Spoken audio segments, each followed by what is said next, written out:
Is it already sent?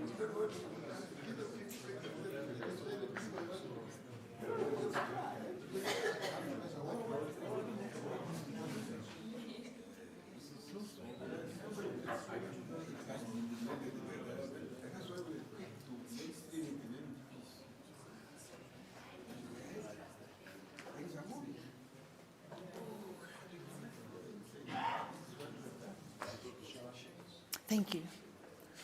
I'm just waiting for our new streaming link to share on our social media platforms, and then we can commence.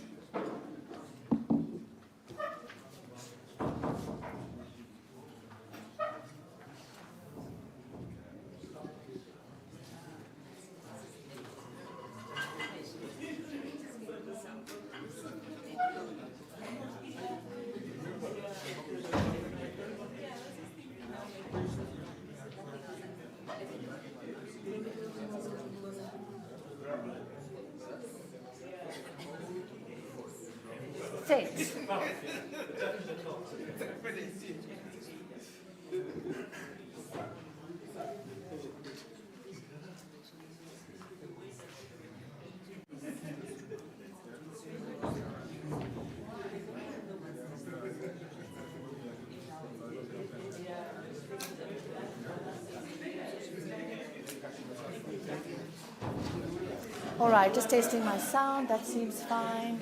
Thank you.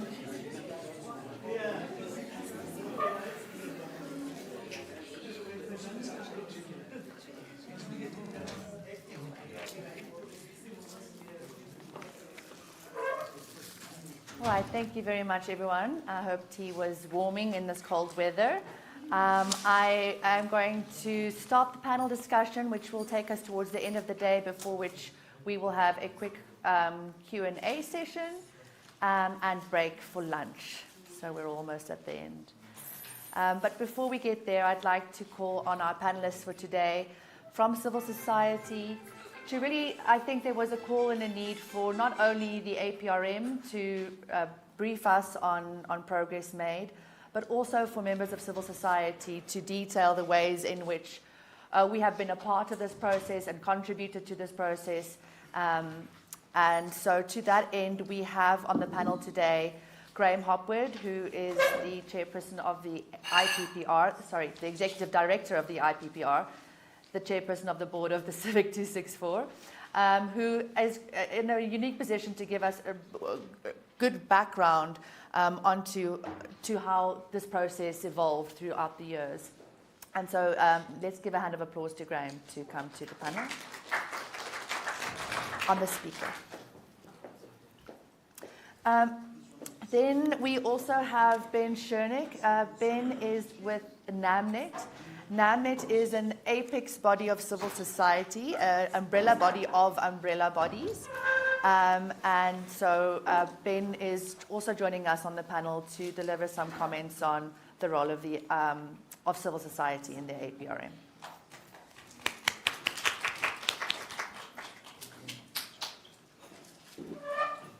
And then finally, we also will have on the panel today Dr. Kudumo, Dr. Marius Kudumo, who is a member of NamNet as well and has been intricately involved in the APRM throughout the years and will be able to offer us some meaningful insights. Thank you. Sound everything fine for us to begin? Okay.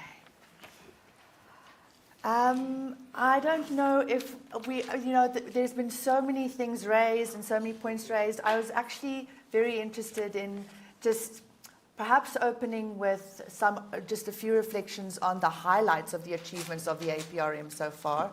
We've received that from our two previous speakers, but just from the panel itself, what do you feel are the biggest achievements of the APRM so far? And just briefly, before we can then go into some other reflections, but just to open the panel. Shall we start with you, Graham? You know that I'm not always about the achievements, but also looking at what things haven't been done or haven't been done quite so effectively. But when President Mbumba launched the National Plan of Action and the Country Review Report, I think that was in table at the end of that report. Let me just get the report there, which is the National Plan of Action. It's a 50-page table. It's quite hard to read. It goes on and on. But yeah, it's a 50-page table. So, but I was really pleased when I saw, you know, the list of actions to be taken, but also next to that, you know, what the actual deliverables were, what the monitoring system would be in terms of the indicators and verification that these things had happened.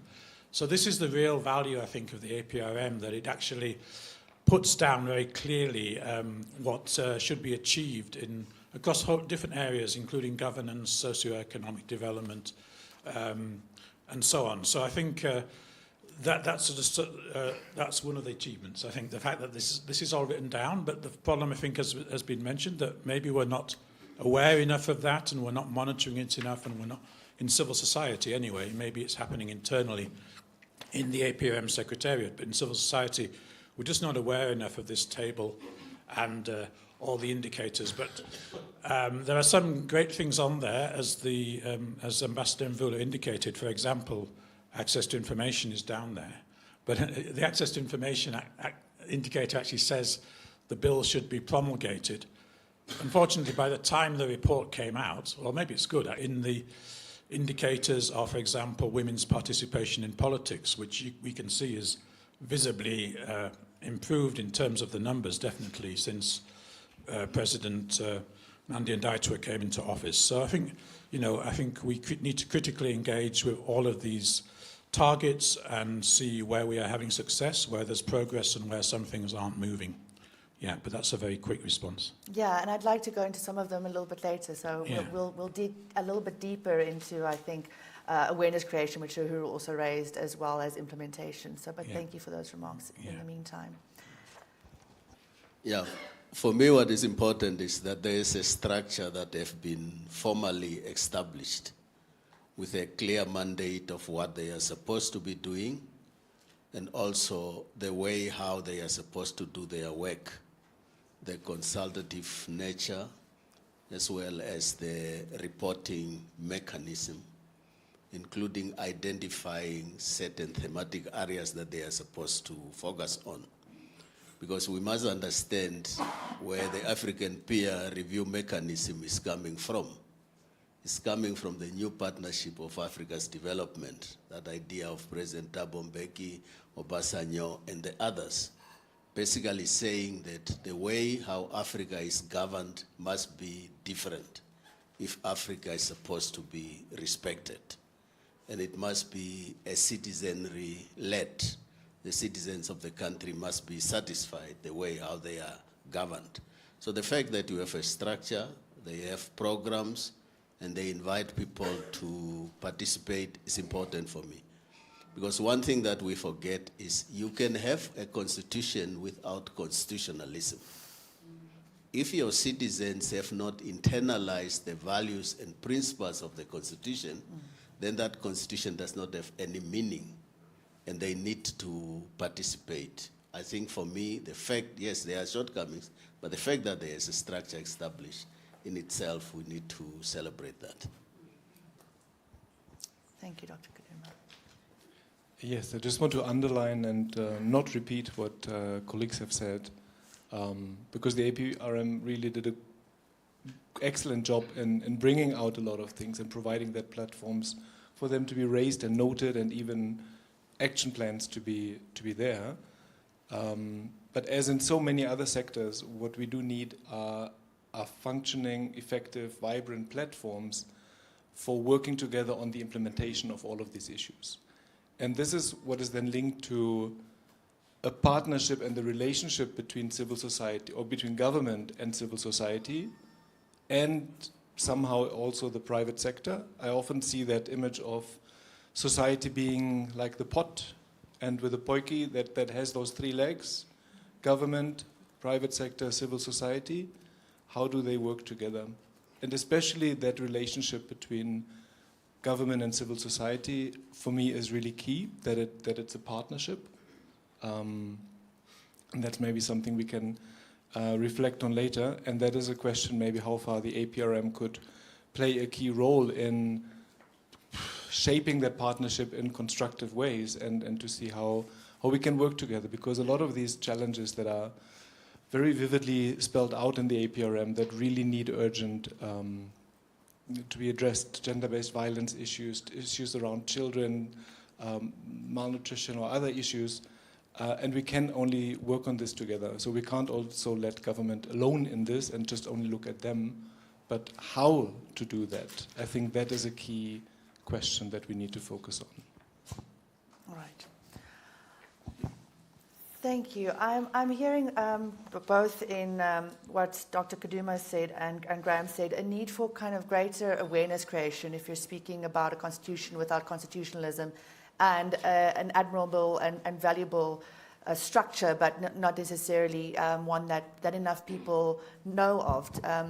And so I'd like to pick up on that again later. But before we do, I did think it was a good idea to go back to the beginning and perhaps ask you, Graham, just there's a sense of old colleagues who were working on this process many years ago gathered together in the room today, and you were there for that. Could you give us a little bit of a historical background, not only to how civil society joined, but also thereafter? Right.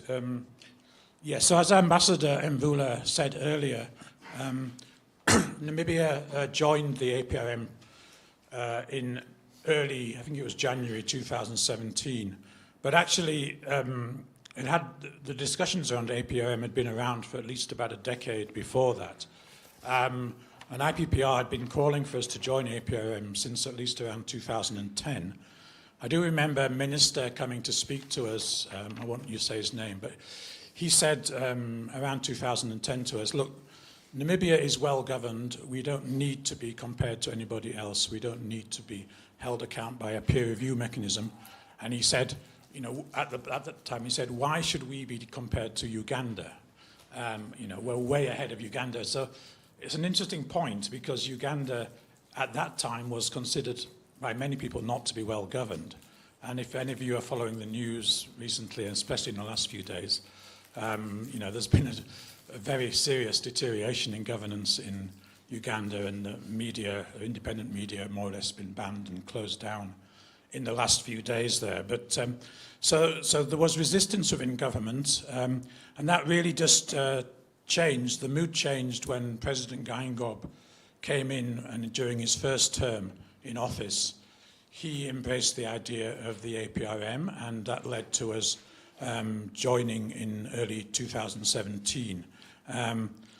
So at that point, the IPPR felt, you know, it is complex in some ways, APRM, the way, the structures and the way it operates.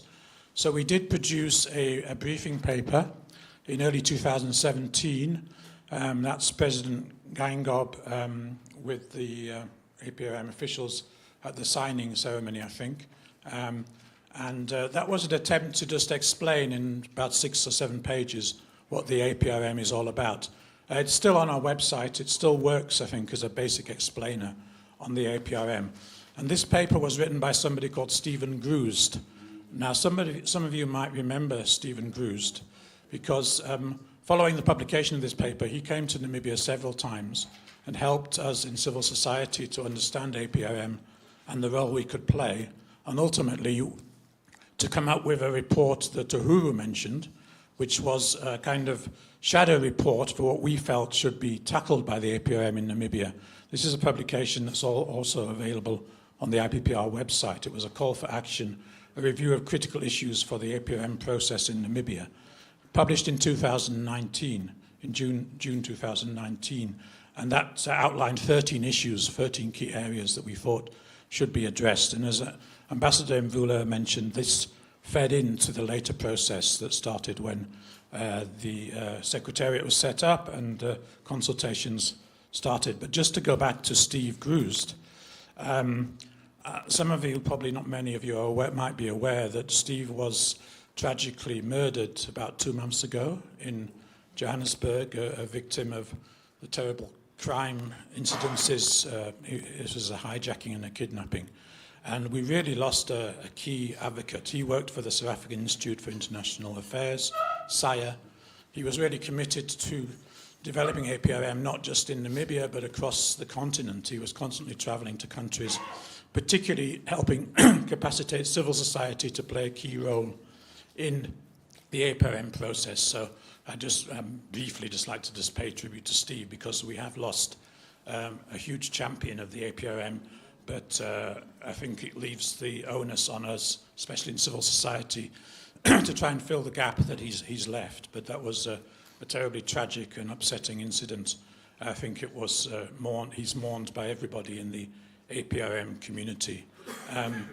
But then, so after the call for action report was published and made available, we then moved on to I won't go through it again, but what Ambassador Mvula outlined in terms of the progress towards producing country review, the National Plan of Action, but also then the targeted report on youth unemployment. So I just want to mention one thing, and that's about the composition of the National Governing Council, because President Geingob did appoint that in 2019, the first one.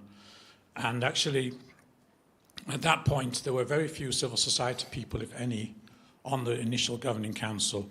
And that's always a fear that it will be dominated more by government and ruling party people, and civil society and private sector won't get a look in.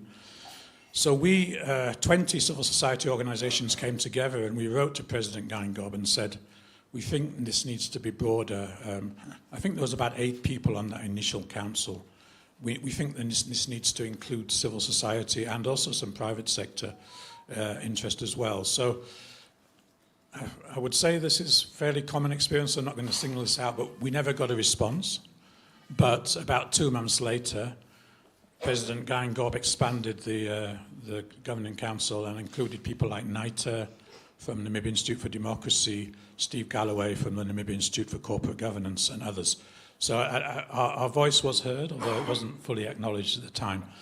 So we did, I think, manage to get the message across that this whole process and the Governing Council needs to be a tripartite structure. Yes, government is taking the lead, but it does need to involve civil society and also private sector interests as well. So I think I won't go on more about the background at this point, but I do think there's always been some tension about the role of civil society, and maybe that's inevitable in a democracy. You know, we do have different views. We take independent positions. We are critical at times. And of course, then it's fair enough to say back to civil society, then what are you doing? You know, we need to also be more involved in the APRM process. We need to play a full role. And through encounters like this and the relationships that are built up, just by meeting each other at this kind of an event, I'm sure we'll be able to deepen the civil society involvement in APRM going forwards. That was quite a mouthful. Thank you, Graham. No, not at all. I think we can all agree that gives us a very good picture of how this all happened. So thank you very, very much. I don't have a direct lead from what you've just said, but and to that end, I look forward to every questions from the floor. But I do want to go then back to kind of creating awareness about the APRM processes. And our speakers before us have spoken about internal processes within the APRM that further awareness of this body throughout the country. But as a civil society partner, is part of our role also to help and assist with that? And if so, in which ways could we do that? And so I was wondering, Dr. Kadumo, whether you could speak to your perception of not only how civil society has perhaps already assisted in amplifying the work that the APRM does and assisted in the work of the APRM, but how further we can also assist with creating awareness. Yeah, look, I have been in civil society around, especially in the trade unions, for a long time, as well as in the churches. I assist with the Catholic Bishops' Conference, the structures that they have there. The point for me always is you need to earn respect by virtue of the value that you add to whatever is happening. In other words, civil society must be an inquiring civil society. meaning they must knock at these doors and demand to be accommodated. Not demand in a negative way, but just saying, look, we have a contribution to make here. Why are we not included in these processes? Especially, I think that's what NamNet was trying to do, to build the internal capacity of civil societies. For example, when a standing parliamentary committee is visiting a region and they are talking about land, how are we participating in an organized manner in those processes? I think for me, internal capacity is important, and also an inquiring civil society that we want to participate. I've seen some good examples. For example, the former Minister of Finance, Shimi, there was a meeting at the NAST Hotel School there, just to say we are busy with the budget preparations and we want to hear what is the input of civil society to the national budget. And obviously I like it because the minister was not speaking at that meeting. He was just saying, I'm here to listen. And Graham and the others provided inputs from the perspective of civil society. What is it that they want to see in the budget? But it's not always accommodated, but at least you can fall back and say, this is my input to that. The Ancestral Land Commission, Comrade Uhuru sitting there, myself and other people served on that commission. And obviously, it's by insisting we want to participate in this process. And I think the people that participated, actually the commission valued the contribution that was coming from that different perspective that no one else on that commission had. I was talking to Mr. Ellis. If you look immediately after independence, especially in the education sector where I have been, 1991 Presidential Commission on Higher Education. There was Nantu, Secretary General, and others served on that commission. 1999 Presidential Commission on Higher Education. Nantu and other trade unions, Comrade Uhuru, they served on that commission. The point that I want to make is we need to build the internal capacity in civil society for them to participate. Because where we are coming from before independence was an adversarial relationship. We're not trained how to participate. Now it's influencing public policy. How do you influence it if you don't have information, if you don't have evidence to contribute? And when people realize you have something to offer, they are going to invite you. But the impression that I'm getting here is the mechanism wants us to participate, but we must also participate from an informed position in terms of the contribution. There are many. I did an interview with NBC there. I serve on the National Housing Action Group as a trustee, and I go to the AGM of the Sheikh Dwellers Federation. Anyone who wants to see empowerment of civil society must go to the Sheikh Dwellers Federation. These groups give financial reports at this meeting about their savings and how they are using it and so on. So the accountability mechanism that Uhuru talked about in the civil society must be taken up seriously for the others to respect us that we are able to participate. Thank you very much, Dr. Kaduma. Ben, perhaps a question tailored to your area of expertise. I see you've made a few notes, so please feel free to jump in with those thoughts in addition. But we heard today about the targeted review on youth unemployment. And we can talk about the need for other targeted reviews as well, because it seems that what came of that, the outcomes are noteworthy. The National Development Fund, the internship program, and tertiary tuition, which is rolling out as we speak. And so with your background, I was wondering what your thoughts are on that focus when it comes to youth unemployment. How do we measure the efficacy of our policies in tackling the outcomes they purport to address? All right, thank you. Maybe just quickly to my background, which is kind of linked. I'm a social worker by profession. I worked for the last 15, 20 years in areas of gender-based violence, particularly around interventions, training, capaciting, but also as a social worker myself, and then for the last 6-7 years in nutrition, looking at issues around malnutrition, which led me then to the realization that yes, while youth unemployment is a major concern, we do need to look much younger into where problems from our society happen, and that is early childhood development.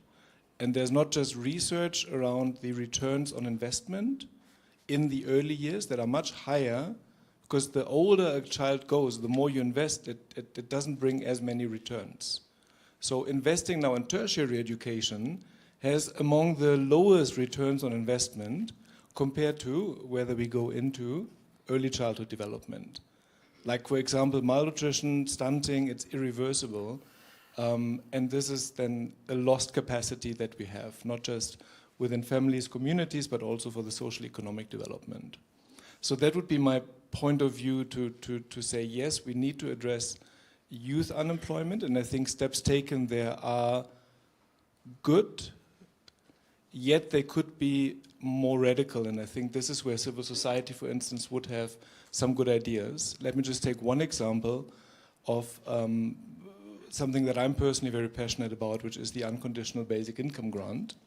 So for instance, instead of having targeted grants for a few selected youth to do their businesses, if we would have a universal basic income grant for all the youth, I think we would unearth a lot of more potential for business development, or for basically young people just to get their basic needs met, or to be able to apply somewhere or to do things. And I think that would have a much bigger impact. And those ideas are within civil society, and there's research to back that up. So this is where I would say, in terms of just youth development, there could be really good proposal or good projects be developed if suggestions from civil society could be taken on.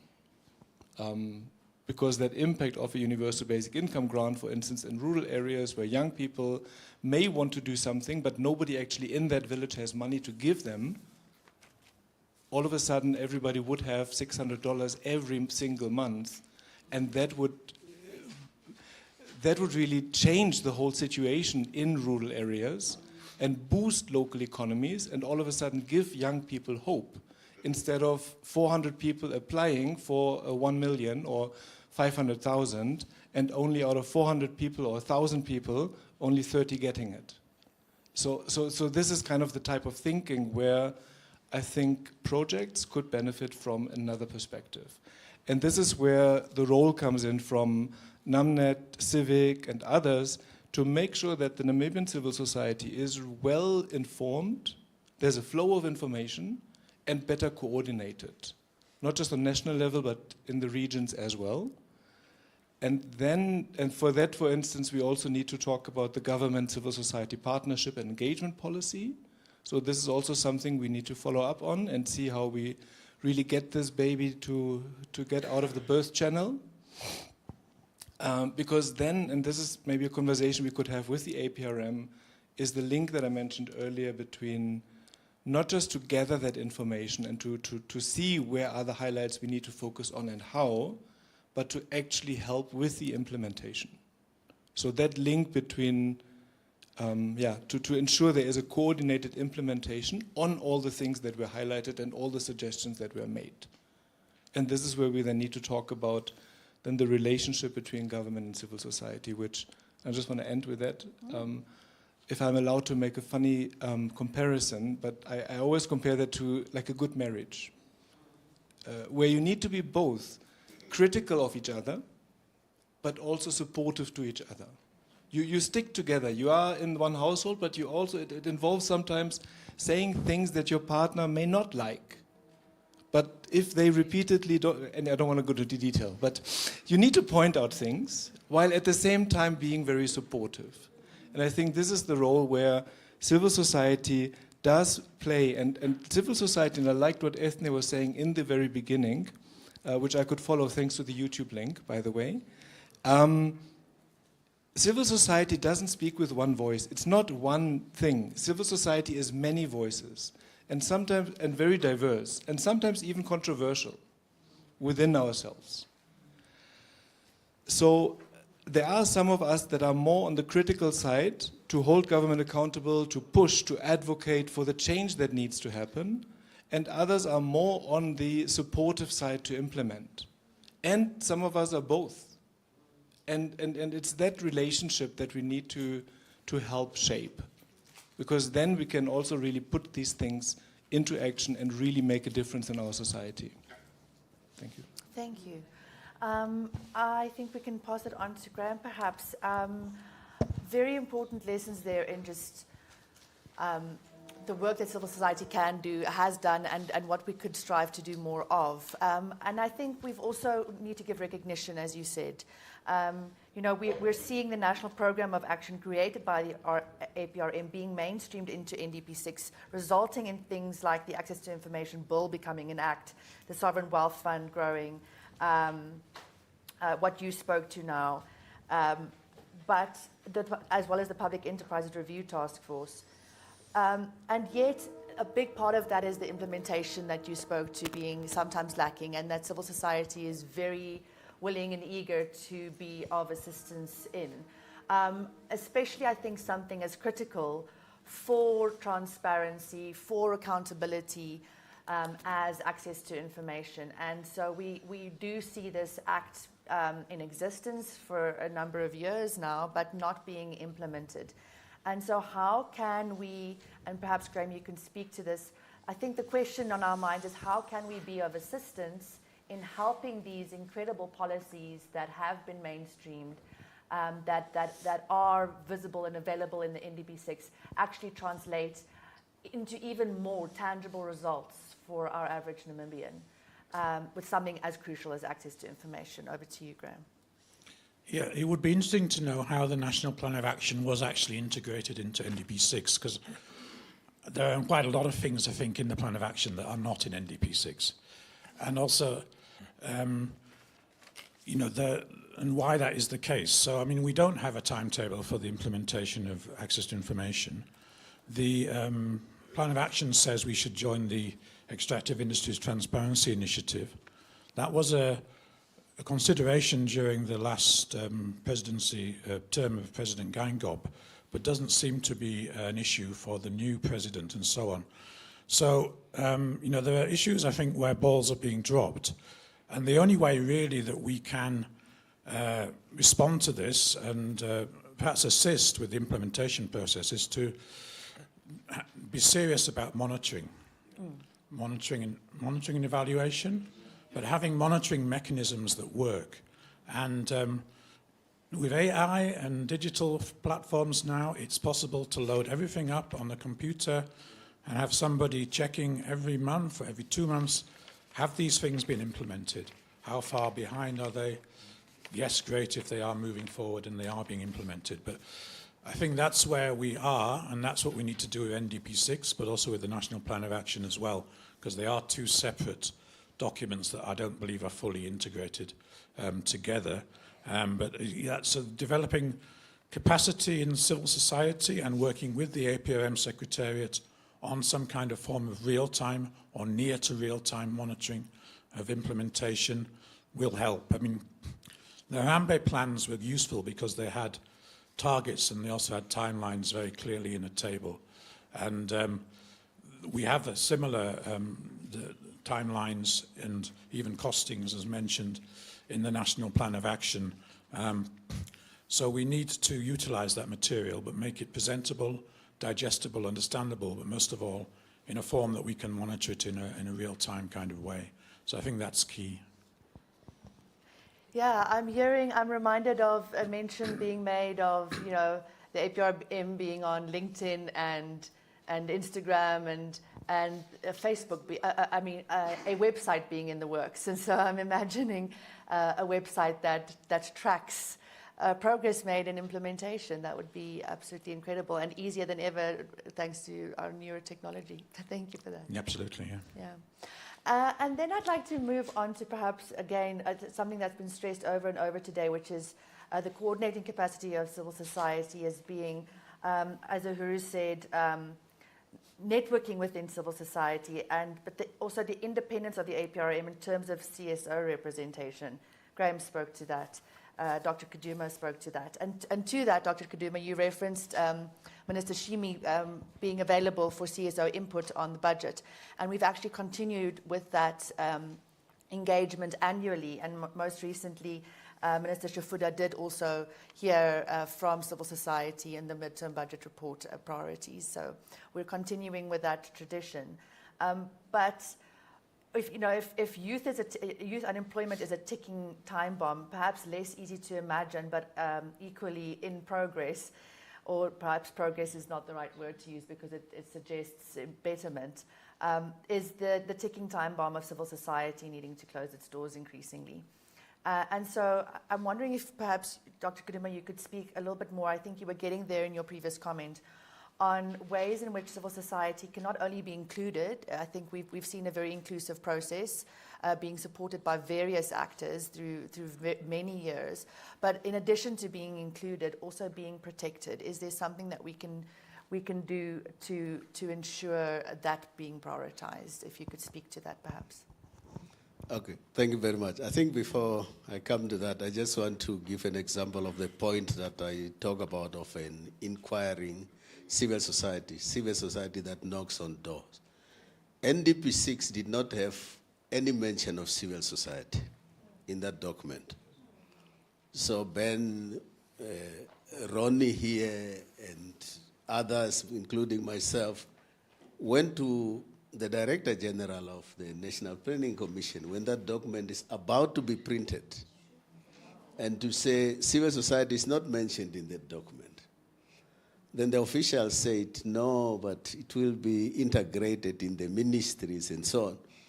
And the Director General said, no, it needs to be included.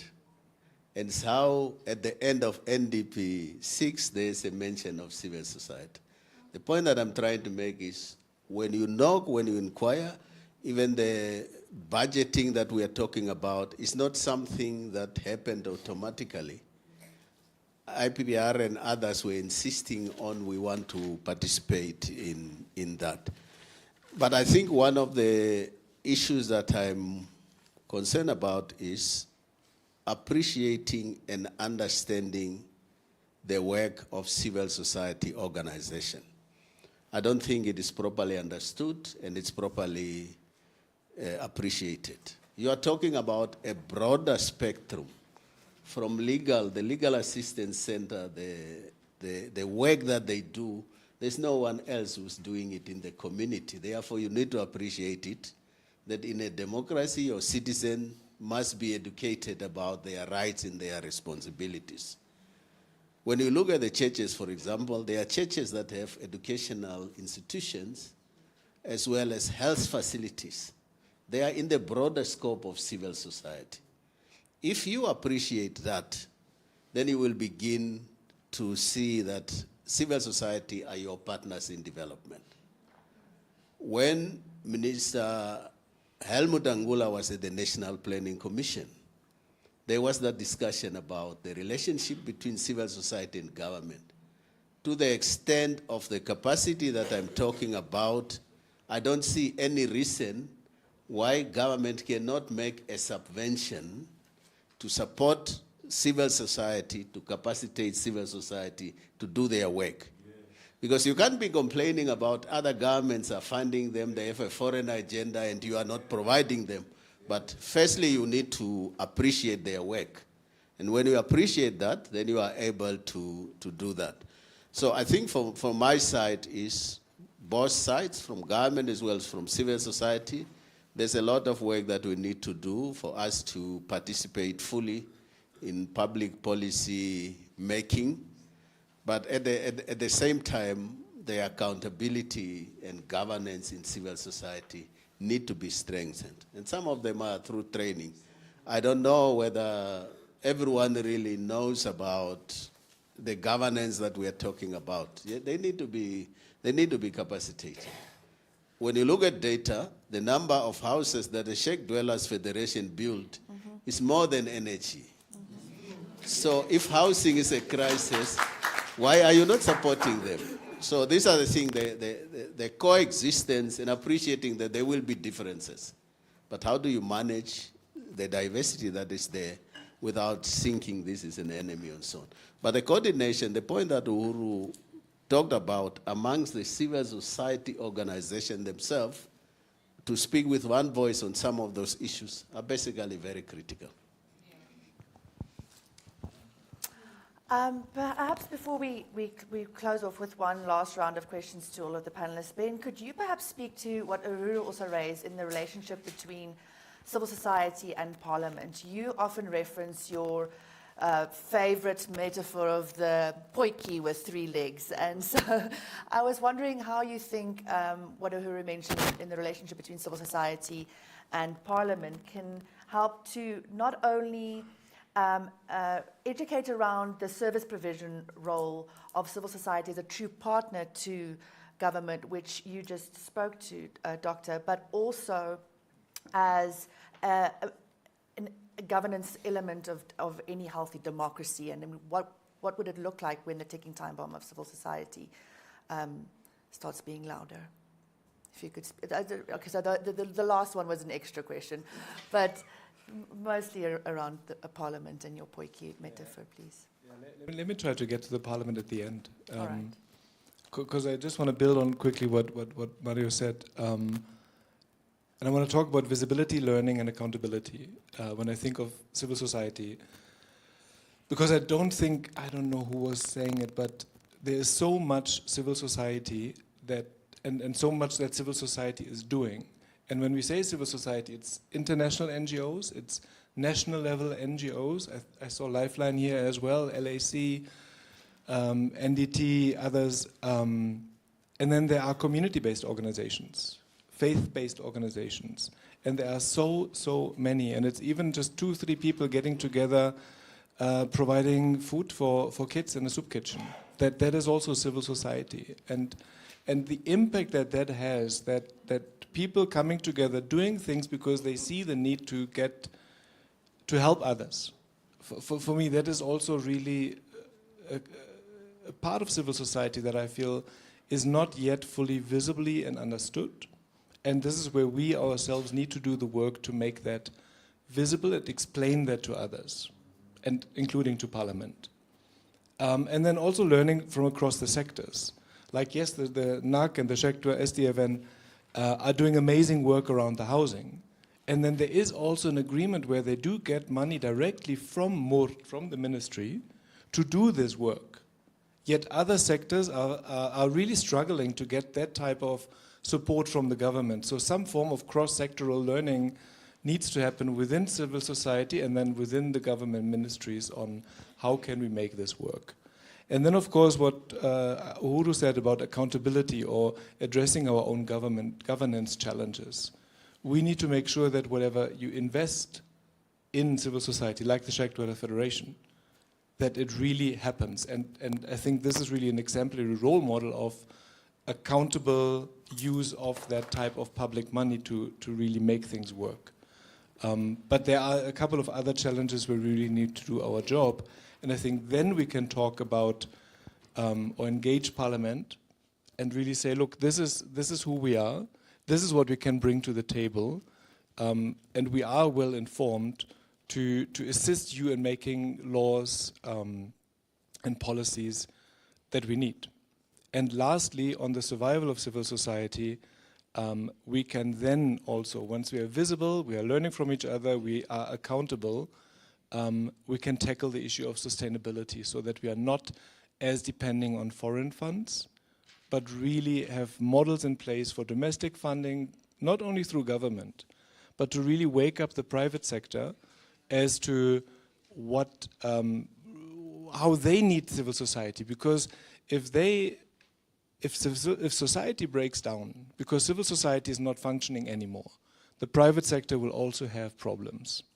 And one of my pet projects that I really would like to do sometime in the future is to find out how much actually the private sector invests in terms of corporate social responsibility. How much percentage is that? What exactly are they doing? and maybe to work together with government on how can we put that in place, not in terms of a punitive measure, but in terms of getting them voluntarily to come to the table and say, yes, we do need to invest in civil society because we see the benefit of it. So yeah, that would be then the sustainability part, because we can't depend on other countries, which are also in their own troubles and changing their policies and stuff. But I think it's also time for the floor. I mean, there are so many people with experience and knowledge, and we shouldn't be doing all this talking here. Burning. So before I give over to everyone's questions, I'd like to just ask the panel one last question, and along with it, any other burning thoughts that you'd like to share at this point. If no, perfectly fine. What does success for Namibia's APRM process look like 5 years from now? What are we looking towards? What can we have? Which clear goals can we keep in mind and in eye? Thank you, and then we'll hand over to the questions. Well, one of the issues I have at the moment is it's all well and good to talk about all these things we want to achieve, many of which involve legislation or changes to laws. But look at what is happening in Parliament. We passed 2 laws last year. I think it was just the budget and the amended budget. We passed 2 laws this year, the budget and the mental health bill. I don't know if any of you watched the National Assembly, I should say, proceedings on NBC. It's incredibly frustrating. They seem to spend most of the time, well, some of the time shouting at each other, but most of the time on procedural issues and not discussing the substantive issues, in particular the legislation that is now piled up and needs to be passed. And while it gets slowed down in Parliament, there's also this long pipeline of legislation that is waiting to come into Parliament that isn't getting anywhere near. So how are we going to achieve many of the things we want to do through the APRM if Parliament is so dysfunctional? So this is slightly off the question you asked, but I'd like to know if APRM, and together with civil society, can somehow make an intervention here and speak to the Office of the Speaker and try to get the chief whips and the leaders of the parties to address this issue, because we cannot go on with just 2 or 3 laws being passed a year. So that's just, if APRM is going to be successful, that's a key element. But yes, I think just in general, I think I'd like to see the whole tripartite vision of APRM reflected in the way, in the Governing Council, but also in the way it operates as well. This is obviously today a really good example of that in action, so we can build on this. But if we can get that going, then I think we can achieve the goals of this National Plan of Action and the next one as well, which hopefully might be ready in about 2 years. I don't know what the timetable is, but we're moving a lot faster than other African countries, so I think we can do it fairly soon. Perfect. Thank you. Dr. Kaduma. Yeah, for me, it's for them to facilitate this engaged society, a society that participates, a society that makes suggestions in terms of to improve. Because when you are talking about governance and economic governance, they are terms of reference. It's basically saying it's improving the conditions of the people. How do we do that? When you read in our constitution, there is something there, pursuit of happiness. How can we as a country ensure that everyone who is in this country is happy because of the conditions in which they are finding themselves? So I think facilitating dialogue, mutual respect, and listening to each other, they're in a better position to do that, and it's building on what he said. Not only at the top level, community levels, there are many good examples in community there. There are many ideas that are there. How do we ensure a bottom-up approach to development? I think they can facilitate that. That's what I see. I want to see a pursuit of happiness. I want to see everyone that I see is happy. Yes, more listening. That's my comment. And so with that, we close the panel discussion. I would like to give a quick round of applause. I think that was wonderful. I do have a roaming mic that I'll be taking around for 3 questions at a time, and you may, of course. I just wanted to comment and respond to some of the issues before they leave, if it is allowed. No, thank you very much. I think this is a useful exercise. And Ambassador Mbula has already alluded to what we have done so far and what are we struggling to do. My first question, therefore, is how many of you have read the call for action that Graham has referred to, the country review report, the targeted review report, and their national programs of action, and the progress report? How many of you have? I've never been a teacher, Prof, if I can be allowed to ask that difficult question. How many of you have read? Just raise your hands. 1, 2, 3. Okay. Okay, I'm asking this question to understand how are you involved in the APRM inclusive process that we talk and want. I think only 3 people are aware of what we are talking about. So the issue of coordination and involvement becomes critical.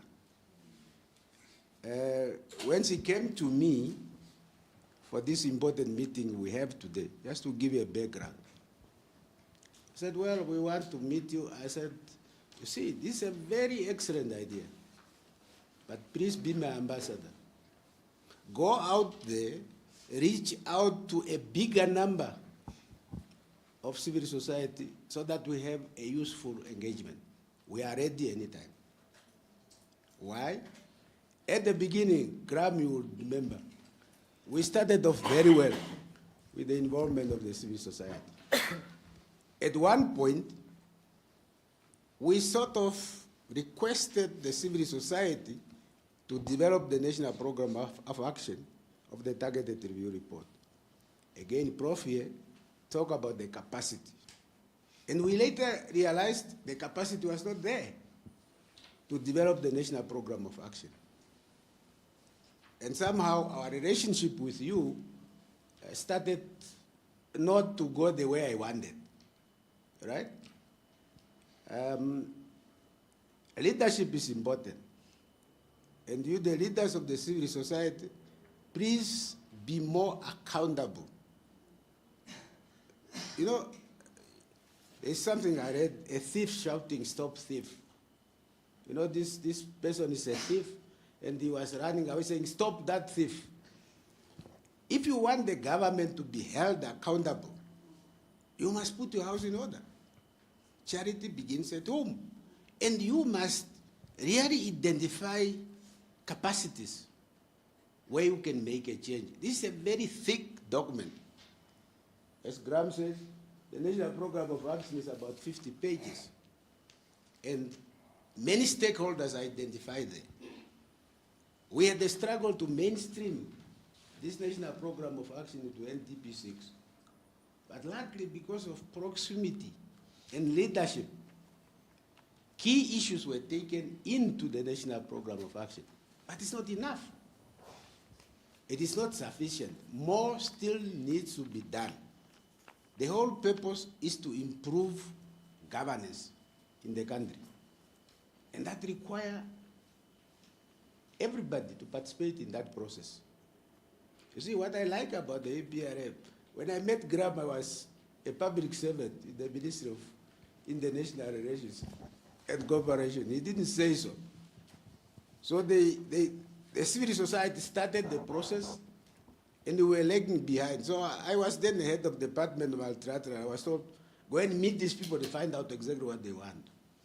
So I met them, I understood them. The process appears to be not too complicated.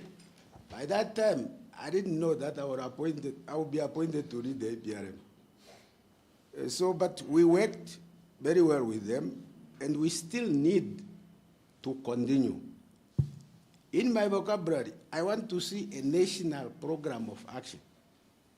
And the word national there for me is a catchword. You see, it should be a national program that improves the living standard of every Namibian. A number of highlights that Ambassador Mbula has mentioned it is in his presentation. They are not perfect. Let's agree to that. They are not perfect. But we can only improve them if all of us participate in that process. But at least there's a beginning. And that's where the leadership of President Geingob was very important. By the way, I belong to those who are against the APRM. That it may not add value. But interestingly, we were a group of countries. Botswana was one of them. What are we going to learn from these fellas? In any case, the new partnership, when they conceived it, they did not consult us. So what is this? By the way, last week we came from Botswana. They want to understand how did we set up our structures and how is our structure working. So Ambassador Mbula went there and made the presentation, and what we told them, what is critical to the APRM process is leadership. You see, this book here, the country review report, it was not easy to get it where it is, but President Geingob stood up and said, whatever is in this book is from the Namibian people. I was in that meeting with Uhuru and Ambassador Mbula, among many others. He said, if they did not manufacture the truth, what are we discussing? So let's go and implement. So if you read this book, government's comments are attached to the report of the APRM. It's not only you who differs, my brother Ben. That book is a clear testimony that we can have our own differences, but come together. Now, what is it that I want from you as the CEO of the APRM, before we make your comments? You know, this subject has now gone into my brain, and it's called, if I speak the whole day. What is it that I think we need to do? When Comrade Uhuru made the presentation, he mentioned the fact that we are in the process of actually developing a report, a progress report on the implementation of the National Program of Action. This is where now all of us must identify, one, what has been achieved, two, what has not been achieved, three, what are the shortcomings, and four, how do we make recommendations? So opportunity is not lost, and it's actually now. This process will start in August. But with you, it can actually start today. So we expect you to inform us in a coherent manner, because we plan to go to all regions. And please mobilize your regional representative to participate in this process. It's a very transparent process. Two, we are required by the African Union to develop the second generational country review report. And we want that process to start in 2027, 2028. Again, you should organize yourself to participate in that process. Last week, we received a delegation from the Ministry of Urban. We are discussing the possibility of undertaking a targeted review on decentralization. Why? It is because services at the regional and local authority level, we all know what is happening there. And we are trying to find out what could be the major cause of that. Because that's what governance is all about. So, these are some of the things we are planning to do, and we need you. The structures, yes, Graham. By the way, we are the only country with a national governing council that does not have a government representative. Not a single person works for the government in our national governing council. So if we are to blame Ambassador Mbula and his team think it's simply because Namibians are failing us. There's completely no reason why we cannot do better. But, my brother Graham, I've never been given a job that is as difficult as the APRM in my whole life. You see, but that's why I developed love for watching football. Not the players, but the ball itself. Because everybody kicks it, and everybody wants to score. So the civil society feel we are abandoning them. We are not consulting them. The government feels we are leaning more to you. Now I mean between you and them. But importantly, you see, Ambassador Mwende is a leader in his own right. And I think because of his vast experience, he's able to accommodate different views. I do not know how many of you know whether the civil society know that you have a desk officer in the National Planning Commission. And how you are using that office. I think that is, we should applaud certain things, certain good, how do they call it in the APRM, best practices. You have an office in the National Planning Commission. Are you using it maximally? I don't need an answer now. If you do not know, we deliberately invited the desk officer here to this meeting. Are you here, madam? So, you are talking about the relationship between civil society and government. It is formalized. The desk officer is there. You have your office. Now, we need to move on. APRM will never be perfect. Prof, thank you very much on the structure. We are still debating that we either need a legal framework or somehow a gazette on the APRM. And you can understand why. Because if today I'm the president of Namibia, I can simply decide that I don't want to hear the APRM in Namibia today. And it ends there. Now I told you I can speak for the APRM the whole day. But these are some of the challenges we really face. And together, we need to work together to craft that legal, I don't know what to call it, to define the status of the APRM in the country, apart from moving forward and producing this report and to conclude, I'm saying, let us use the APRM to improve governance in our country, right? The bottom-up development approach that Dr. Gudumo is talking about. It can be done. It has been done in some countries. But let's also be serious in ensuring that the recommendations that we are presenting to government are evidence-based. And to do that, we really need to work hard. If not, we will talk, blame one another, and say Namibia is what? The young people are not willing to listen anymore. They want to see us moving towards improving effective governance. And that we can only do ourselves, Namibians. Now we have the National Program of Action. Let's implement that National Program of Action, and let's work together. Thank you very much.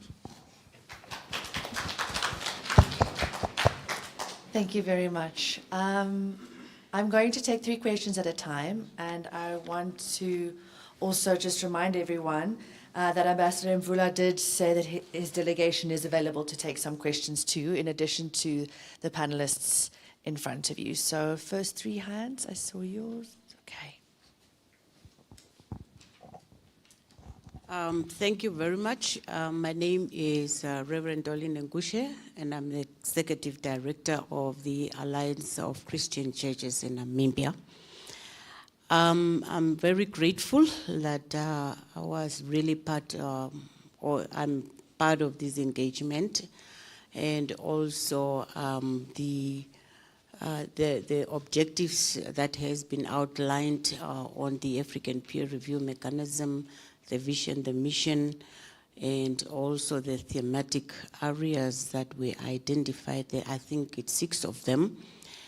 And I think also that Mvula said that, you know, as the time goes, you know, some of the thematics areas can also be identified and be added to it so that it forms parts of the base assessment areas for the nation. So my contribution is actually towards something very pertinent, I believe, on the immigration and migration policies. As we all know, that the whole continent of Africa is on fire because of basically failed governance on the issues of immigrations and migrations and so on. So my question in terms of safety and security, could that be also a thematic area that can be added? Number 1. Number 2, I heard somebody speaking of the separation of powers within the arms of the state. Is it something that the African peer review has already started, you know, initiating in terms of legislation, whether that is on the radar in terms of discussions and seeing that that is also addressed? That's a question. And then the last one, I think the CEO also answered in terms of accountability and if let's say, for instance, if Namibia is a member state, you know, to the African peer review mechanism and we don't comply, are there punitive measures or sanctions? Thank you. All right, so those are 3 questions with one person. Let's try to keep it to 1 question going forward because I'll only take 3 questions at a time. The first question, I think we already have an answer to, and then we can address the second and third. Thank you. Thank you. I just want to make also a few comments from the discussion that we had. And just to say that the APRM is a facilitator of making sure that the National Plan of Action are implemented by the implementing agencies. If you see in the National Plan of Action, there are implementers, different implementers. So the responsibility of APRM is to knock on those doors of those implementers and say, this issue is outstanding. Because many countries, many institutions produce reports. The difference is their reports collects does. Ours, we follow up. Because we are required by the legislation to report on the progress, as alluded by the ambassador. So in that way, we make sure that that happens. And the engagement that we have today is one of the programs that we have for the year. After this one, when we do the regional consultation, we will go to the leadership, to Parliament, speak to the different committees to sensitize them about the importance of these issues. What you have just mentioned in one of the issues, one of the findings of the report was that we need to capacitate the office of the speaker. It has been seen as a critical issue in terms of passing laws. And we can see based on the number of outputs, but there is a critical issue that we need to resolve in that office as part of one of the recommendations. What I just need to urge the Namibians is that the information on the reports are very sensitive, and if you are not taken seriously and pay attention to it, can lead to chaos. What is happening currently in South Africa, when the producers their first country review report, they were warned about issues of xenophobic attacks. Couple of times over and over and over, and they have ignored it. And it's continuously happening, and it's creating what is happening in that country. So as Namibians, we need to read this report and see what are the critical issues that we need to pull out and flag to the government and say that this is something, if not addressed, will result in stabilizing the country. So I think from my side, I think that was the only thing that I was thinking to contribute, saying that the APRM is a facilitator, is a connector, is an enabler for things to happen. And we really need also the civil society also to walk the path with us in terms of making sure that we get the implementation of these recommendations. And I can gladly and happily say that we, from the council members, among other African countries, ours is really well represented. We even have someone from the private sector. Others have members of parliament, opposition parties, and it lost the focus of the APRM. But we've done it relatively differently, and we're at least proud to say what we are doing. We just need the support of everyone to move this to greater heights. Thank you. Thank you very much. We've got another comment from the front, so I'll hand it over to you. See, and I stand. Good morning. Let's celebrate the Nanso birthday. Happy birthday to you. Happy birthday to you, Nanso. Happy birthday.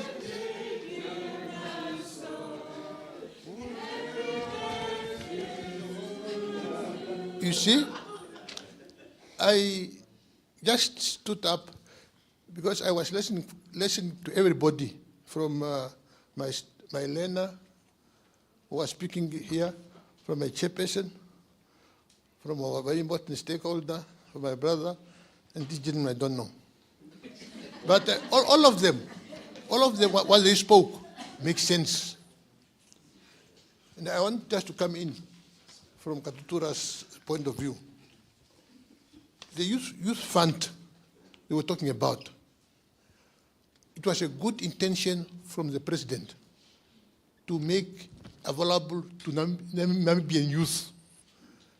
Now, as you might know, the reality on the ground is that some of you have been sleeping on duty all the stages when this youth fund were announced.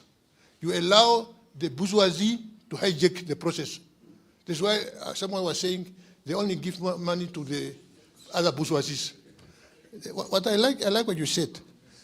We need to make sure that the youth fund accommodate everybody, including the Kapana Meme. What you are sleeping on duty where you are and just talking too much. You must get involved. You must get involved. From day one, get involved so that the bourgeoisie don't hijack the good intention of the president.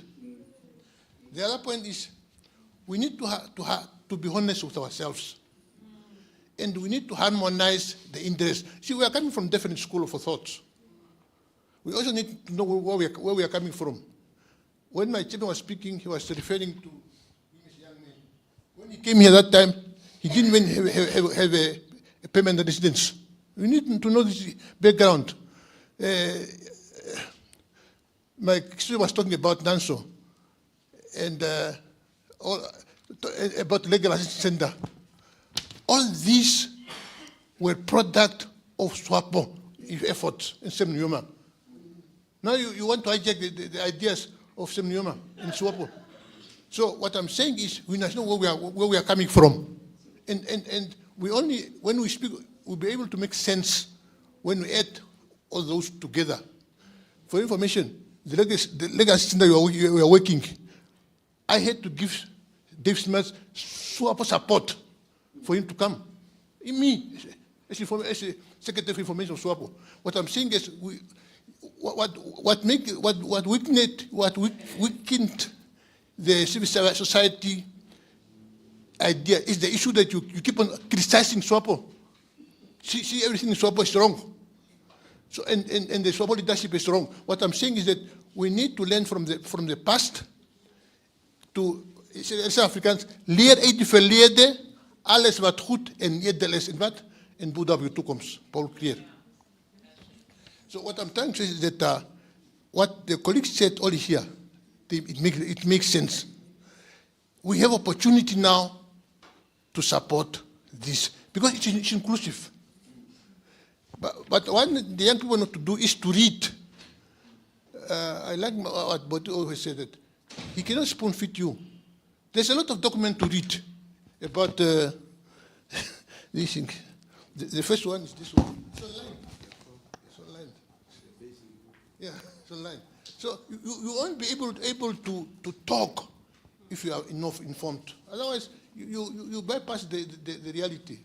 So let us work together collectively, support each other, and let minimize the blame game.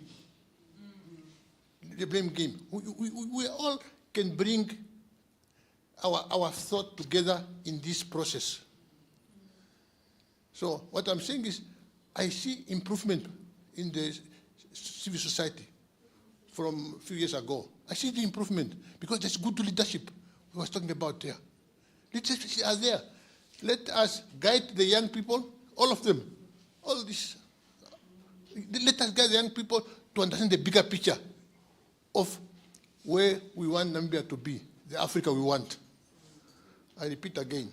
Let us inform ourselves about the issue of APR, and then let us work together in terms of what needs to be done. And let us also not be opportunistic.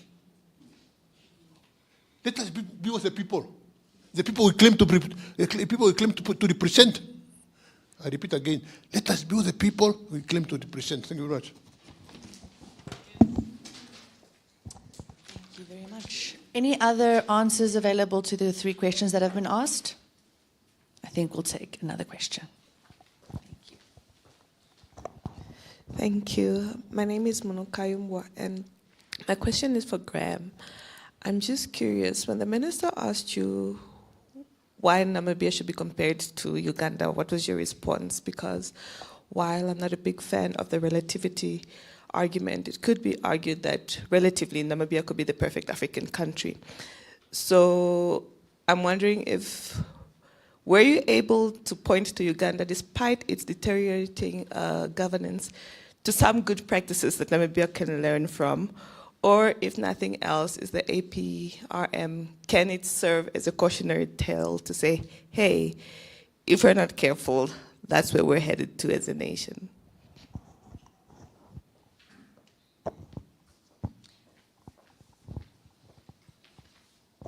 Yeah, so I think one of the points I tried to make at the time, I think, was that one reason for Namibia to join the APRM was that we are, in many respects, not completely, a good example. And we could be a good example to the rest of Africa, including countries like Uganda and Zimbabwe. And, you know, in the sense that it's a continental model, we could set some of the highest standards. And that's what I still hope we have in our minds, that, you know, we're not just thinking from a national point of view, but from a continental point of view, that because we've seen this decline in democracy and human rights across Africa in the last 10 years, but Namibia, in many ways, is now an outlier, in the sense that we still have our constitutional democracy, human rights not perfect by any means, but certainly in comparison to some other countries, quite a bit better. So can we use the APRM as a tool to A, show that we can do things well, and we can do things well in practice, not just in rhetoric, but the other countries could also learn from us. And I'm glad to hear, for example, that the Secretariat and Ambassador Mvula has been in Botswana recently, because we also, IPPR was also involved in helping to train Botswana civil society to be involved in APRM and take up the challenge of the APRM. So I think it's still possible for Namibia to exemplify and show its best practices, and hopefully that can have an effect. So a lot of this, though, depends on the AU and how effective the AU is in calling countries to account, and I'm doubtful about that. You know, we see countries that are going through the APRM process, they do the reports, and they've ticked the boxes, but you know from the news reports we hear about those countries, they've got terrible governance and human rights records.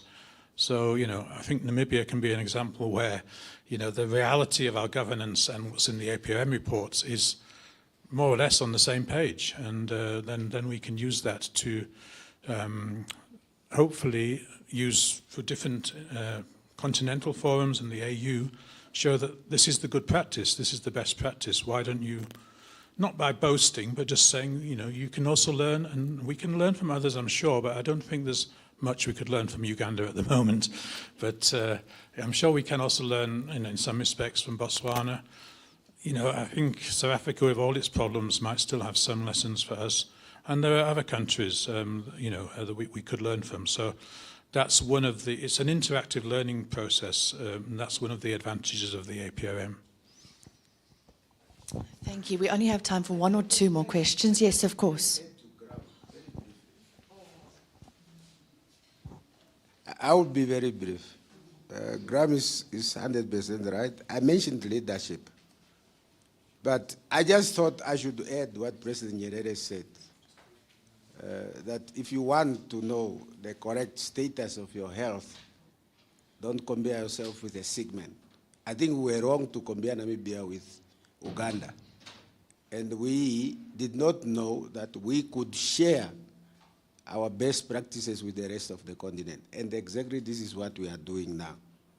I just thought Uganda, yes, is a good country, but please, President Nyerere said, if you want to know the correct status of your health, don't compare yourself with a sick person. Maybe while I have the floor, the punitive measures that he asked, because I think somebody talked, why can't we punish those who do not comply? It's a weakness of the AU system. Unfortunately, there is no punitive measures. That's why they crafted the process, the APRM, as a voluntary mechanism. They want to hide behind that word, voluntary, to not be held accountable. I just thought I should clarify those two. Thank you. Thank you. Yes, we have 1 minute. Yeah, 1 minute. You see, if we understand, if we understand this peer, means that the African have a good intention as peers, as chomis of Africa, leaders to lead. So meaning that we also need to be sensitive. We know what is on the ground on the continent. So that's why we need to make sure that our leaders, these peers, Mimene Tumbo's peers in Tanzania, in Zambia, where they are the same peer, they are chomis, they are not trap, so of the same time. So they need to move together and understand together. That's why we need to be sensitive. Thank you. All right, we have far more questions than we'll be able to have time to answer, because we have, within the next 3 minutes, reached the end of our program. But I would like to maybe, instead of just taking one question and having it answered, just take a few questions so that even if they don't get answered, they are heard. With your permission, I'm only taking one question per person. So if you have more than one question, I will gently and firmly remove the microphone from your hand. But I see 1, 2, 3, 4, 5, 6, and so we'll stick to that. Thank you. That's right. That's right. I'll just go straight into the question because of time.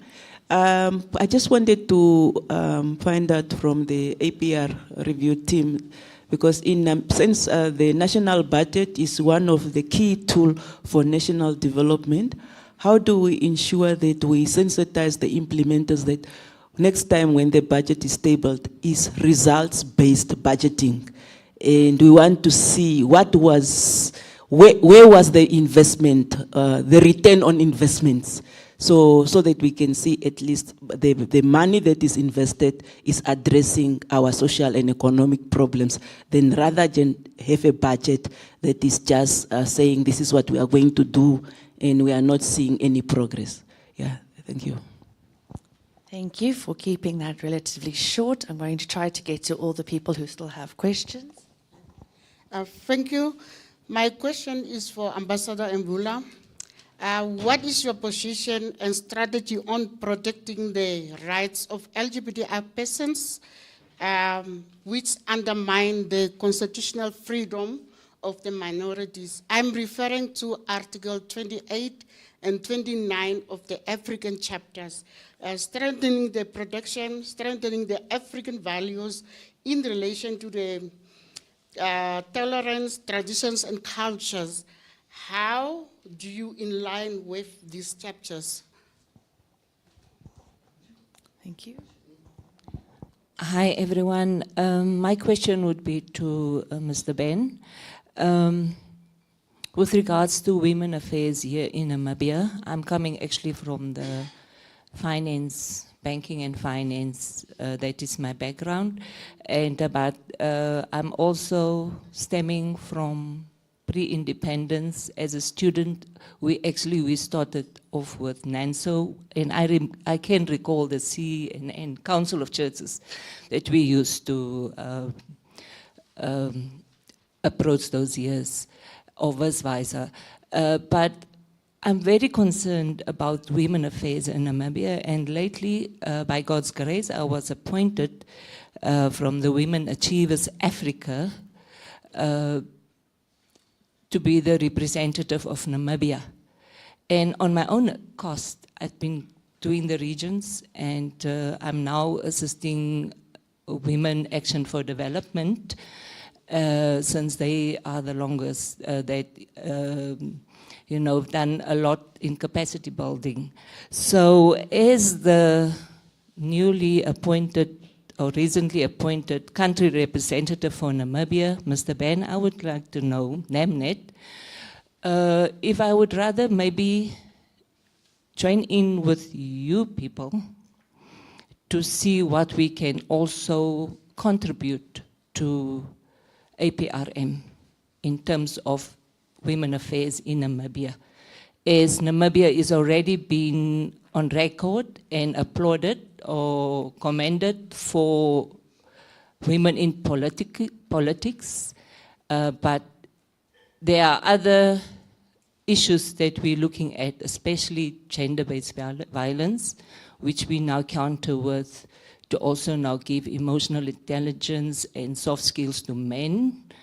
No pun intended, but what you mentioned, the marriage, it is a principle that we can apply everywhere, even in just the normal relationship, peers, friends, work colleagues, wherever. We need, as civilized Namibian people, we need to respect and love one another and build our country, protect our country. And I think the APRM can be the vehicle where we can really aspire and achieve our objectives as civil societies. Thank you.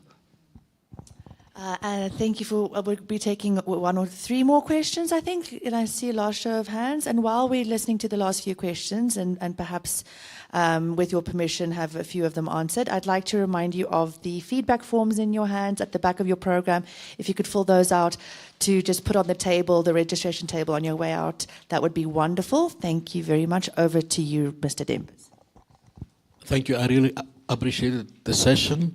I had many comments to make, but maybe we'll keep myself to one. In terms of agreeing on or selecting a targeted review or topic for targeted review, what is the process? And I mean, the civil society that you are talking to, my seniors, the civil society of Namibia is under stress of various levels. You may not see us again when you come. No, it's true. We are under serious stress at various levels. And I would like to propose that maybe one of the targeted review areas that you can look at is what is the enabling environment for civil society. And what key recommendations you can make to strengthen the Namibian civil society. That is my recommendation. The targeted area that you have suggested, decentralization, I fully support that. That's an area where Namibia has made so much great progress, but we have retrogressed deeply. Where powers have been eroded from the people, citizen power, the regional governors, state houses appointing them, even the current proposals in parliament are very much concerning. And we are really concerned about, that citizen power the people shall govern. Those were our slogans. But the people are no longer governing. It's the State House that is governing now. And the people must govern. How do we ensure that power must stay with the Namibian people? And separation of power. But I think if there are other processes that we can make to make these suggestions more concrete, but if possible, less civil society targeted review on the enabling environment for the Namibian civil society. Thank you. Only 2 more questions. Thank you to the panel who are still sitting in the front. Appreciated. Yeah, my question was actually based on the housing issue, because housing is very critical in Namibia and it seems to be a problem, and Namibia is very fastly becoming a slum. So you are doing peer reviews in other African countries and elsewhere in the world. So is there any targeted intervention that you are actually recommending to the government to solve the housing crisis? That was my question.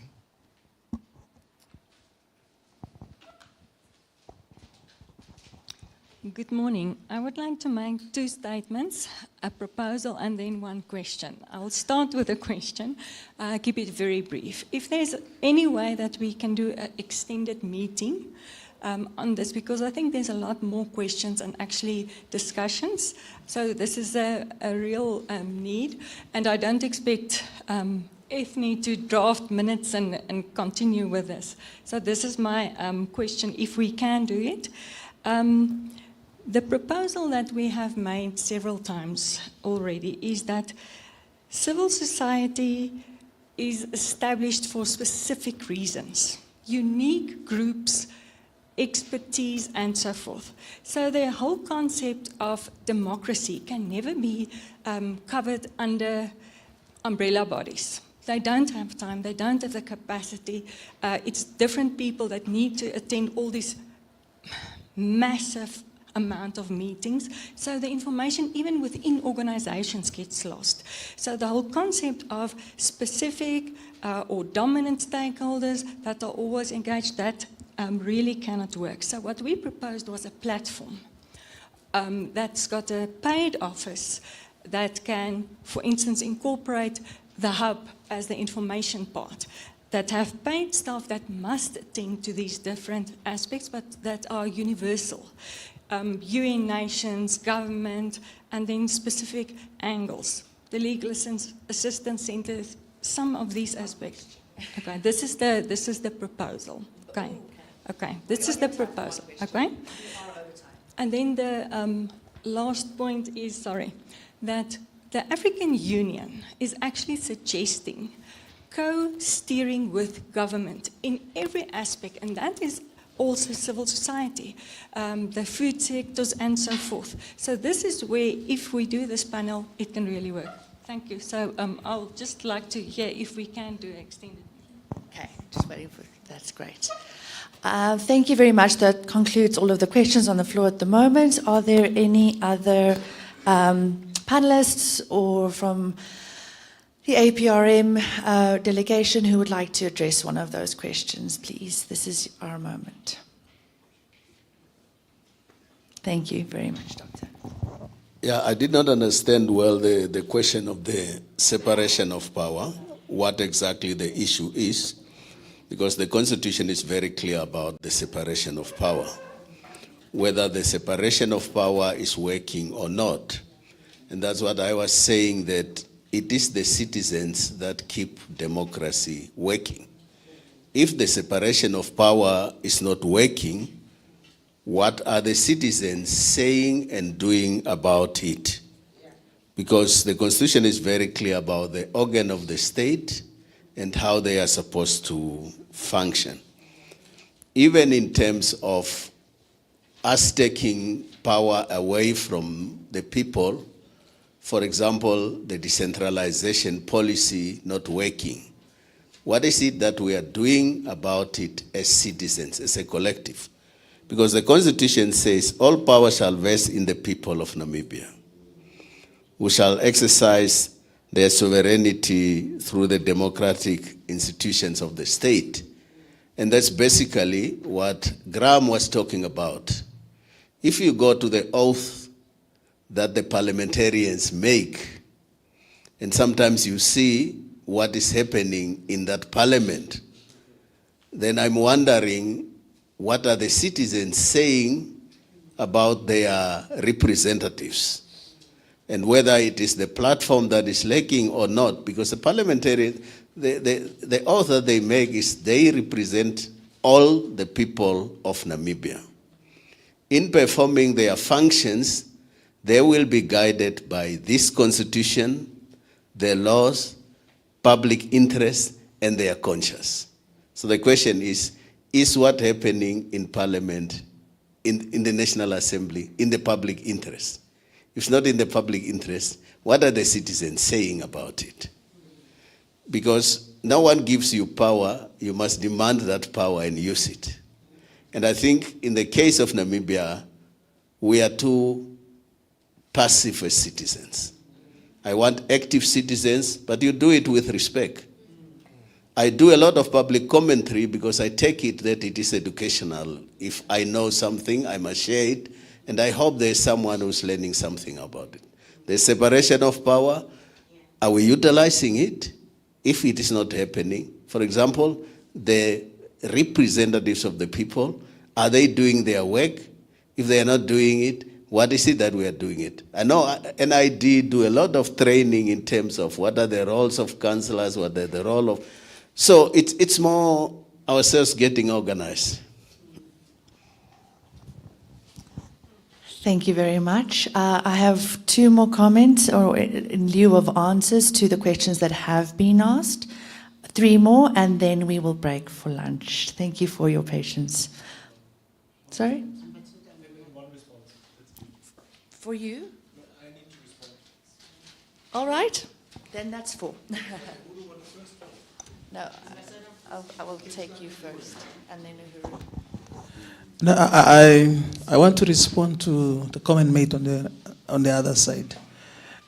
I know the time is not enough when we discuss issues of national development and the issues that affects ordinary citizens. This kind of platform, the time is always never enough. We can always do another round, just organize ourselves, and then we can see from which angle we can be able to tackle with the collaboration that we have developed now with the House of Democracy, the civil society. Then we can see what is the next round of a meeting that we can organize to give more space to what is now being required. So this was just the start of it.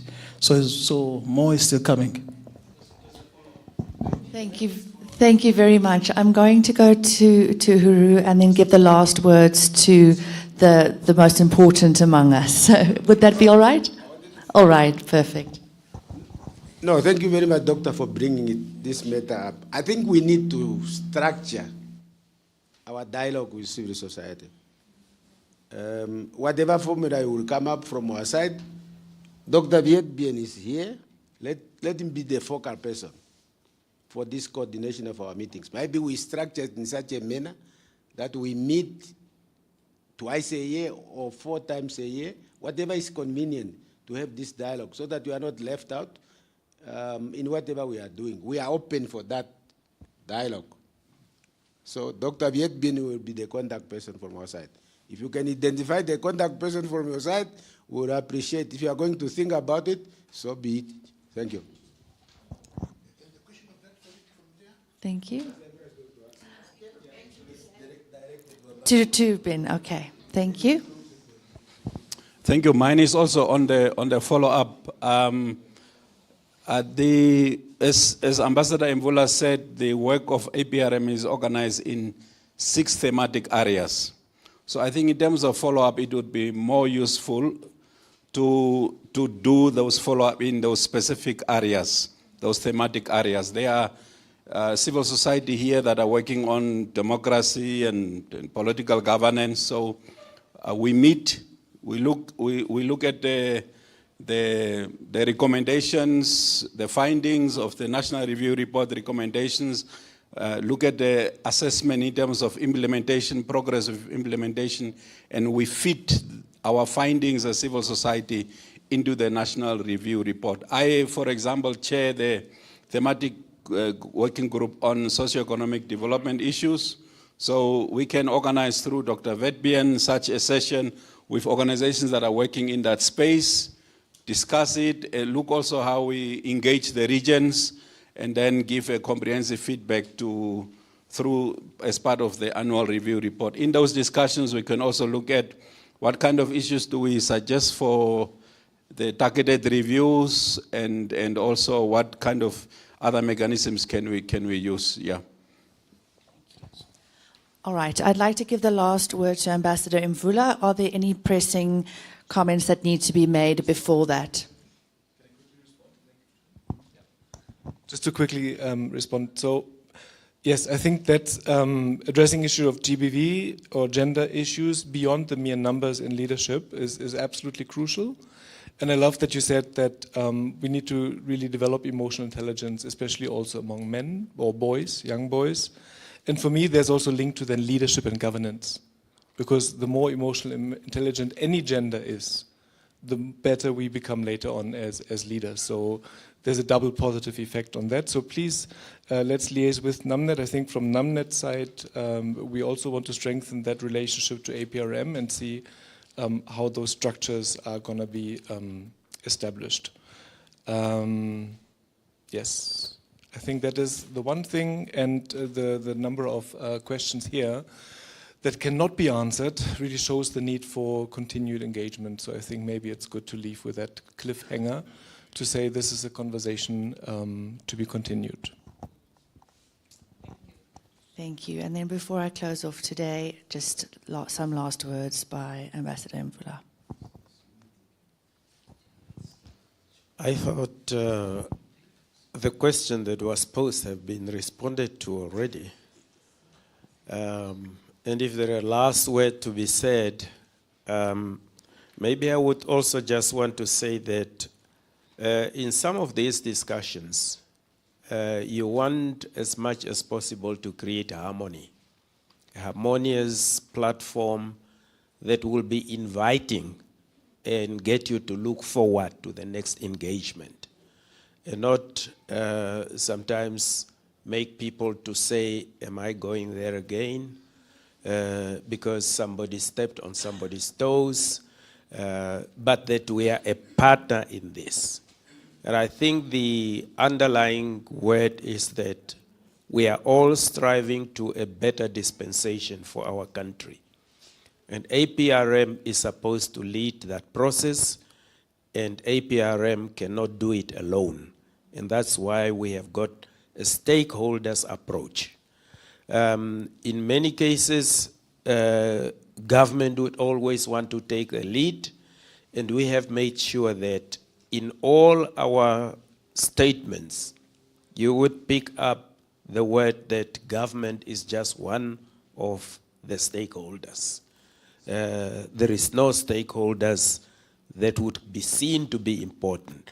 Yes, government is funding this process in many cases, but we are also expecting all the other stakeholders to take on responsibilities when it comes to the implementation of our national programs of action, that they can identify areas that they would be able to assist in implementing or take it on them, implement it, and we tick it off as it has been attended to by this stakeholder. Now, of course, the issue of LGBT, yeah, that one.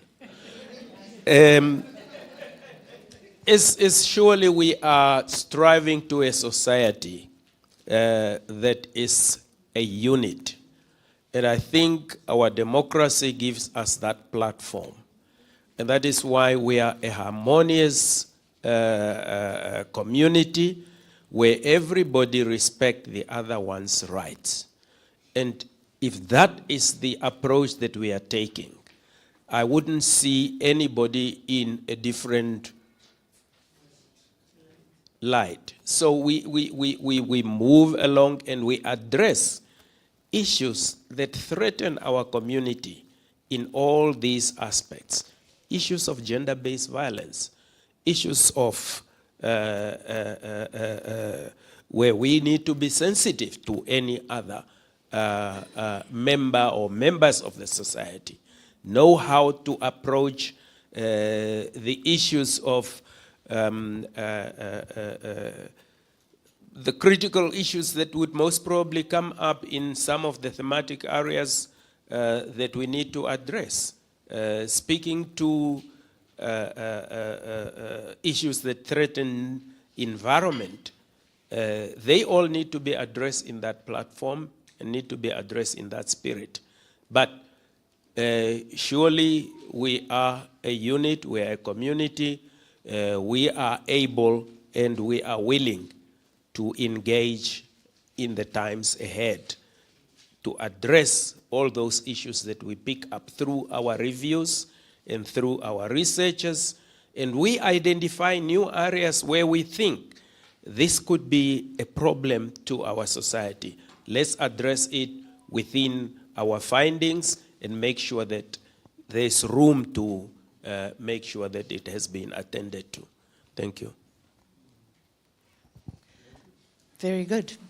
Many thanks, everyone. I feel like we've all been saturated with an abundance of information. In conclusion, I just have a few remarks, perhaps just to echo the comments by the APRM for us to familiarize ourselves with this program of action at the back of the country review report and see how we can become a constructive part of that as civil society so that we can work together.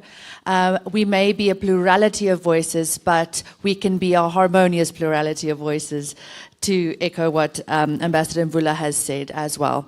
Thank you very much for your time and your participation. I know every time we have these engagements, there are so many questions and answers that don't get spoken, and so I apologize to a lack of time. We have overextended the time.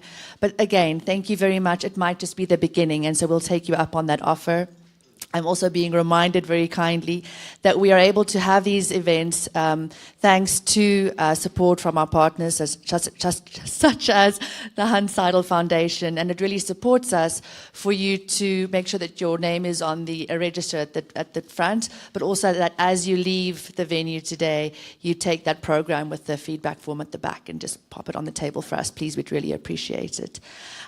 Civic 264 is committed to bringing more of these engagements to you, such as the engagement with the Ministry of Finance that we referenced earlier, but also greater harmonious and fruitful and productive engagement with the APRM going forward.